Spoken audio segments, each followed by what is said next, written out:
전광훈 목사가 나간 광화문 집회는 사실상 법원이 허용을 해주면서 열릴 수가 있었습니다. 서울시가 금지한 일파 만파란 보수단체의 집회를 법원이 열 수 있게 해줬고 이 집회에서 전 목사는 연설까지 했습니다.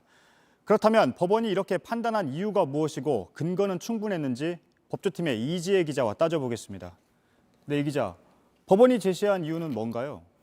네, 서울행정법원의 판단 근거는 크게 두 가지입니다. 100명 규모이고 1m 이상 떨어져 사회적 거리를 지키기에 어려움이 없을 걸로 보인다는 것, 또 9시부터 밤 9시까지로 신고돼 있지만 실제로는 너댓 시간 예정된 걸로 보인다는 것이었습니다. 예. 결과적으로 보면 법원의 예상은 빗나간 것 아닌가요? 네, 문제는 법원이 이런 상황을 예상할 수 없었을까입니다. 예. 저희가 온라인에서 쉽게 검색할 수 있는 일파만파의 지난 집회 현장들을 확인해봤습니다. 이 인원도 많고 사람들이 다닥다닥 붙어 있었습니다. 예. 그러니까 신고한 인원보다 더 많이 모일 수가 있다는 걸 예상할 수가 있었다는 거죠?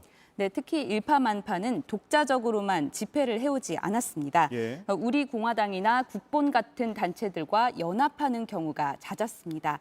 이른바 태극기 집회입니다.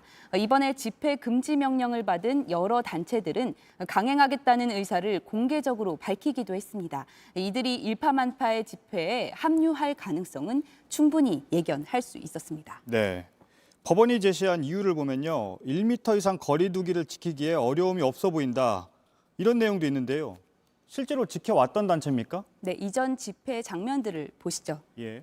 코로나19가 급속히 확산되던 3월입니다. 참가자들이 가까이 밀착해 있습니다. 1m 거리 두기는커녕 나란히 앉거나 서 있는 이들도 많았습니다.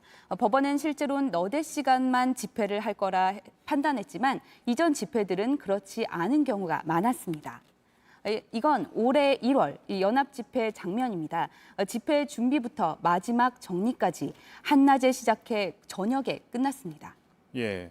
물론 법원도 집회의 자유를 감안한 것이겠죠? 네, 법원은 일파만파의 집회 금지가 과잉 금지 원칙에 반한다고 했습니다. 미리 예단을 해서 집회의 자유를 막아서는 안 된다는 의미죠. 하지만 감염병 위기 상황입니다. 집회에 나와 마이크를 잡았던 전광훈 목사만 감염되는데 그치지 않을 수 있습니다. 법원의 결정으로 열린 집회가 코로나19를 확산시키는 요인이 될 수 있는 상황입니다. 네, 법조팀의 이지혜 기자였습니다.